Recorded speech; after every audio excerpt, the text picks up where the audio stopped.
à tous et ravi de vous retrouver depuis Toulouse-Blagnac, la capitale européenne de l'aéronautique, pour cette émission spéciale de l'IMLive. Je me trouve actuellement dans le musée Aeroscopia, un lieu incontournable de la région Occitanie, situé au pied des usines Airbus et qui regroupe une riche collection de plus d'une trentaine d'aéronefs, tous aussi impressionnants les uns que les autres. Vous l'aurez forcément compris, aujourd'hui, pas de limousine, mais plutôt un paquebot volant, le mythique Airbus A380 que je vais rejoindre dans quelques instants pour y retrouver Fabienne Péris, la responsable des collections de ce site majestueux. Alors installez-vous bien confortablement et préparez-vous à embarquer à bord de ce géant des airs. C'est parti! Bonjour Fabienne. Bonjour. Merci de nous accueillir et de nous ouvrir les portes, notamment de cette A380. Avec plaisir. Là, nous sommes en plus dans le cockpit, un espace qui est de base interdit au grand public. Est-ce que vous pourriez un petit peu bien nous présenter toutes les commandes, les fonctionnalités, car c'est voilà, tous ces boutons, ça fait un petit peu flipper quand on voit tout ça. C'est vrai qu'il y en a beaucoup et il y en a beaucoup moins que dans le Concorde, par Oui, bien exemple, sûr, pour c'est l'époque. Alors, les manettes des gaz, ici, alors vous avez le pilotage automatique, allons au plus simple. Oui. Et puis vous avez tous les écrans qui vous permettent de présenter tous les paramètres moteurs, l'inclinaison des volets, l'horizon artificiel, enfin ce sont tous ces instruments de bord dont on a besoin pour piloter. Et puis la marque de fabrique Airbus, ici, le side stick, D'accord. Ouais. cette manette qui permet de piloter réellement l'avion, puisqu'il n'y a plus de manche à balai au centre. D'accord. Ok, ben merci en tout cas pour ces explications. Alors Fabienne, je vais vous poser des questions afin d'en savoir plus sur cet appareil, mais aussi sur ce musée Aeroscopia qui présente de sublimes bijoux. Juste après, ça sera place au live avec une visite complète de cette A380. Mais on verra ça juste après. En attendant, place à la première séquence de l'émission, l'interview. Voici le jingle. C'est parti. L'interview. Alors Fabienne, quelle a été l'inspiration afin de créer ce site unique en son genre ? Alors cette idée de créer un musée est une idée ancienne qui a plus de 30 ans et qui à l'origine était portée par les associations de sauvegarde du patrimoine aéronautique local et également portée par les industriels. D'accord. Voilà, pour rendre hommage au berceau de l'aéronautique qu'est Toulouse. Puisque c'est vrai que la construction aéronautique toulousaine remonte à la Première Guerre mondiale, lorsqu'en 1917, Pierre-Georges Latécoère a construit les Samson 2A2 sur commande du gouvernement français. D'accord, oui, donc Voilà. c'est vrai qu'il y a quand même plusieurs décennies, quoi. Oui, tout à fait. Et il y avait chez Latécoère un ingénieur, Émile de Voitine, qui a décidé de le quitter et qui a créé ses propres bureaux d'études, qui de fil en aiguille sont devenus aujourd'hui les usines Airbus. D'accord, ok. Alors, on peut retrouver dans ce lieu des machines emblématiques liées à l'histoire de Toulouse. Que pourriez-vous nous dire sur cette collection incroyable qui traverse plusieurs décennies ? Alors c'est vrai que c'est une collection unique en son Il y en a genre. pour tous les goûts d'ailleurs, on peut trouver... Tout à fait. Alors, il était important pour nous de présenter l'aviation dans toutes ses missions, dans tous ses usages, que ce soit l'aviation de transport civil, que ce soit l'aviation militaire, tourisme, loisirs, l'aviation scientifique également avec l'avion de Météo France. D'accord, ah oui. Voilà, et pour la collection proprement dite, en lien avec le patrimoine aéronautique local, eh bien, on débute avec Caravelle, qui était le fleuron de l'industrie aéronautique dans les années 50, jusqu'à l'A400M, en passant par plusieurs avions de la gamme Airbus, et puis surtout les deux Concorde. C'est toute l'histoire qui est retraversée avec ces avions. Alors justement, quelle est l'implication de l'avionneur européen Airbus sur ce site ? Bien sûr, Airbus, les industriels en général, Airbus, mais également ATR, sont très impliqués dans ce projet puisqu'ils travaillent à la conservation de leur patrimoine. Alors pour Airbus, depuis 2001, et ils se sont, ces dernières années, concentrés vraiment sur la mise en valeur de toutes leurs machines. Alors, nous sommes à bord du géant des airs, l'A380, et plus précisément dans le deuxième des 5 avions d'essai qui a volé de fin 2005 à 2017. Est-ce que vous pourriez nous dévoiler l'historique de ce palace volant jusqu'à son arrêt en production? Alors en effet, 5 avions ont été dédiés aux essais jusqu'à l'obtention de la certification de type du modèle d'avion. Et le numéro 1 a effectué le premier vol, a permis par exemple de valider les performances de vol, a permis de valider les lois de pilotage, tester, améliorer, amener à maturité tous les systèmes. Et celui-ci, le numéro 2, a été aménagé dans une configuration 3 classes et a permis d'effectuer tous les essais, tous les tests cabines, les Early Long Flight. En fait, ce sont des tests d'endurance. D'accord, oui, donc il y a tout... Bien sûr, et à cette occasion-là, plusieurs salariés Airbus ont été tirés au sort justement pour pouvoir tester les propositions commerciales d'Airbus. Comment en est concrètement un Airbus? De son appellation jusqu'à sa conception, ça doit être une logistique impressionnante. Est-ce que tout se passe ici, à Toulouse, ou est-ce qu'il y a d'autres sites de production? Alors, c'est vrai, pour l'A380 par exemple, 6000 personnes ont été impliquées dans la définition de cet avion et dans la production. Donc le programme a été lancé en 2000. Le numéro de projet, c'était l'A3XX à l'époque. Et le choix du numéro est venu un petit peu plus tard. Donc Airbus a choisi le 80, le 8, parce que le 8 reprenait la forme du double pont. D'accord, oui. Et puis le 8 était le chiffre porte-bonheur à Nazi. Et cet avion de grande capacité était effectivement destiné avant tout à la façade asiatique. D'accord. Ah oui, donc c'est pour ça que... Donc les bureaux d'études sont ici, effectivement, à Toulouse. Ensuite, la production est répartie sur plusieurs sites en Europe, 11 très précisément, et il y a même un site de production à Tianjin en Chine pour la 320 et également un site aux États-Unis à Mobile. D'accord, oui, donc c'est tout, voilà, plusieurs, à la fin pour avoir ce bijou, on va dire, c'est tout un art. Voilà, il y a tout à fait.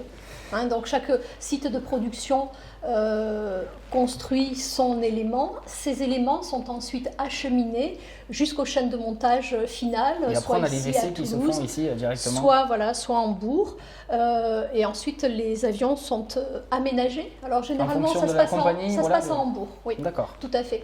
Et ensuite, ils passent par toute une série d'essais en vol jusqu'à la livraison finale client. Le client vient réceptionner ces avions ici. Une fois que le dernier règlement a été effectué. D'accord, oui, donc jusqu'à même le flocage, on va dire, de la compagnie. Oui, tout à fait. D'accord. Alors, comment se passe le réaménagement d'un avion afin de le rendre accessible aux visiteurs du musée?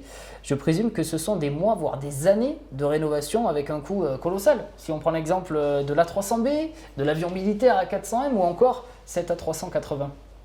Alors, c'est vrai que ça prend plusieurs mois. Alors, tout départ, on réfléchit déjà au message que l'on veut faire passer, à l'histoire que l'on veut raconter. Alors ici, par exemple, dans l'A380, il s'agissait de présenter le programme dans son ensemble. L'histoire, la production et puis les propositions commerciales offertes par cet avion qui reste l'avion plébiscité par le public, puisqu'il y a une vaste cabine. C'est un avion qui est assez silencieux, qui est très agréable en vol. D'accord.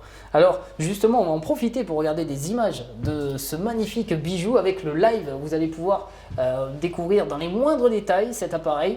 Et puis on va se retrouver juste après avec le directeur du musée pour la dernière partie de l'interview. Merci en tout cas Fabienne de nous avoir un petit peu expliqué tout ce fonctionnement que vous proposez ici. Merci beaucoup. Merci à vous.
Bonjour, Merci de nous accueillir. bienvenue. Vous êtes le directeur de ce musée Aéroscopia. Alors comment le groupe Manatour organise les visites autour de l'aéronautique et notamment de ce musée? Alors Manatour, c'est un groupe qui existe depuis plus de 30 ans, donc qui a été initié à la base pour faire visiter les sites Airbus, chaîne d'assemblage Airbus, Toulouse, Nantes, Saint-Nazaire. Et depuis 6 ans, on a la chance d'exploiter le musée Aéroscopia. Donc, ce qui nous a permis de développer en fait les visites autour du thème aéronautique, donc les chaînes d'assemblage, le musée, mais également les visites de l'aéroport Toulouse-Blagnac D'accord. et les visites des ateliers des avions. Donc, ce sont les associations partenaires du musée qui se trouvent à côté. Donc voilà, donc ça c'est tout ce qu'on gère autour de l'aéronautique. Le groupe Manatour, c'est également d'autres visites de sites industriels. Donc c'est un peu plus de 500 000 visiteurs par an, donc notamment avec des gros contrats comme EDF. Donc sur Toulouse et la région toulousaine, ce sont une quinzaine de sites que l'on fait visiter. Et on est en train de s'exporter au niveau national avec 3 sites sur Paris et un site à Nantes en cours de développement. Oui, donc il y a beaucoup, voilà, ça permet Donc voilà, donc Manatour, c'est pas mal de choses. Il y a beaucoup d'animations en plus que vous proposez. Donc il y a énormément d'animations au niveau du musée qui ont été développées. Donc malheureusement, depuis 1 an et le début de la crise sanitaire, nous avons travaillé à peine 4 mois. Donc et encore pas sur tous nos sites. Gros point positif, c'est que quand nous avons ouvert cet été, nous avons eu la chance d'accueillir de nombreux visiteurs. Et nous sommes un des rares sites toulousains à avoir accueilli plus de visiteurs en 2020 qu'en 2019 sur la période estivale. D'accord, oui, alors en plus avec... Donc voilà, donc en revanche, donc pour le musée, on a accueilli un peu moins de 80 000 visiteurs sur l'année 2020. En comparaison, sur des années habituelles, on a plus de 180 000. Et au niveau du groupe, on a accueilli un peu moins de 200 000 visiteurs, là où habituellement, on en fait un peu plus d'un demi-million, donc plus de 500 000 visiteurs. Donc gros impact pour nous, surtout que nous sommes dans 3 secteurs très touchés, l'aéronautique, l'événementiel et le tourisme. Oui. Voilà, donc beaucoup de choses à l'arrêt. Alors depuis son ouverture en 2015, Aéroscopia frôle le million de visiteurs, 220 000 la première année et 180 000 en moyenne par an. C'est une belle fierté, je suppose. Alors nous sommes très fiers, nous aurions dû fêter le millionième visiteur cet été, c'était prévu pour le mois de juin. Malheureusement ça sera décalé peut-être à juin prochain, on a pris 1 an de retard. Très fier, oui, en si peu de temps, ça fait à peine 6 ans qu'on exploite le musée, d'être devenu un lieu incontournable sur Toulouse et sur la région. Voilà, seulement aujourd'hui, c'est 80% de notre clientèle est régionale, donc notre objectif à court et moyen terme, c'est de s'ouvrir au national et à l'international. Voilà, et pour ça, on mise sur plein de choses. Au niveau du musée, on va repenser un petit peu le parcours de médiation. On a en prévision une salle de simulateur. Ah oui. Voilà, on a plein de projets dans les cartons, certains qui devaient arriver en 2020 qu'on a dû décaler en termes d'investissement. Mais on a plein de projets pour que ce musée continue à étendre son rayonnement et pourquoi pas un jour devenir la cité aéronautique comme nos collègues de la Cité de l'Espace en face. Et merci beaucoup Guillaume, merci à vous. le directeur de ce musée. À bientôt. Les amis, c'est la fin de cette émission spéciale sur l'aéronautique. J'espère que vous aurez pris du plaisir à la regarder. J'en profite pour remercier toutes les personnes qui nous ont permis de faire ce tournage, à commencer par l'équipe du musée Aéroscopia ainsi que le groupe Manatour et puis bien sûr la super team de Aviasim Simulator. Je remercie également toute l'équipe de réalisation des studios Imagine et Determini. Et quant à moi, je vous donne rendez-vous dans quelques mois pour la suite des aventures de l'IMLive. Et promis, je vais retrouver la limousine. Là, c'était une spéciale avec ce géant des airs, le plus gros avion du monde. Mais on va revenir bien sûr avec les émissions normales de l'IMLive. Donc restez connectés et à très bientôt.